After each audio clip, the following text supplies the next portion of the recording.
What matters is what comes after. And these folks are representative of just some of the activism that's happening in Oakland that might be coming from some unexpected places. And we need activism. This is a multicultural, cross-racial movement. All successful movements in the past have been. So this additional work that's going on in Oakland is very important in connection to the work that we're doing inside the city of Oakland. We have a couple of governmental officials that I've spotted, and they're planning. About the complexity of systemic oppression in all of its forms and on all of its levels, individual, institutional, and structural. So what we know is that Oakland's own history of challenging systems of oppression is deep and inspiring in response. I know that the struggle to bend the arc of the moral universe toward justice is as concrete and heartfelt here as it is anywhere in the U.S. But in spite of that history, racialized disparities in critical life outcomes, particularly as they impact Indigenous and Black people. Legal authority and institutional control is what transforms people's prejudice into a far-reaching system.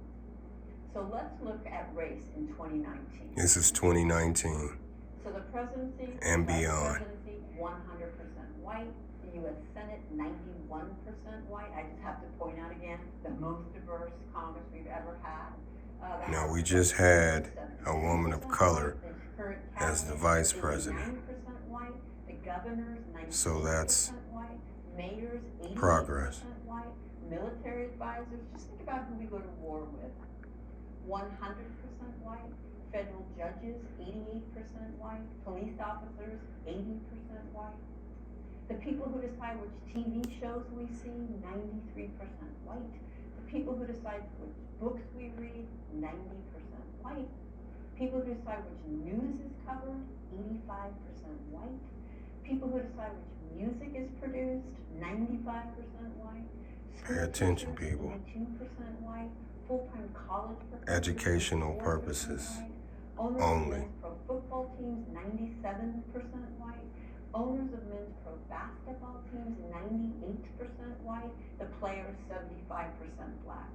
Racism is a system, not an event. It certainly occurs in specific moments that we can identify, but of course it's 365, 24/7. It's the system we're in. Americans were the first here, but you're still curious about hidden histories, then buckle up for a revelation. Let's dive into the untold history of Black American Indians. Before the Siberian migrants crossed the Bering Strait, Black people were already thriving here. Yes, you heard that right. Early civilizations, older than many African ones, left traces from South America to the southwest US. The Olmec heads in Mexico, definite African features.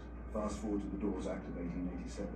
Non-natives paid $5 to be recorded as Native American, erasing the true indigenous Black people from history. Their identity was changed from Indian to Negro to colored and finally African American. Why erase them? Colonizers needed the land, and rewriting history made it easier. But the truth, Black American Indians were the original stewards. It's time we revisit history with fresh eyes. Like, share, and subscribe for more hidden truth. Black history is American history.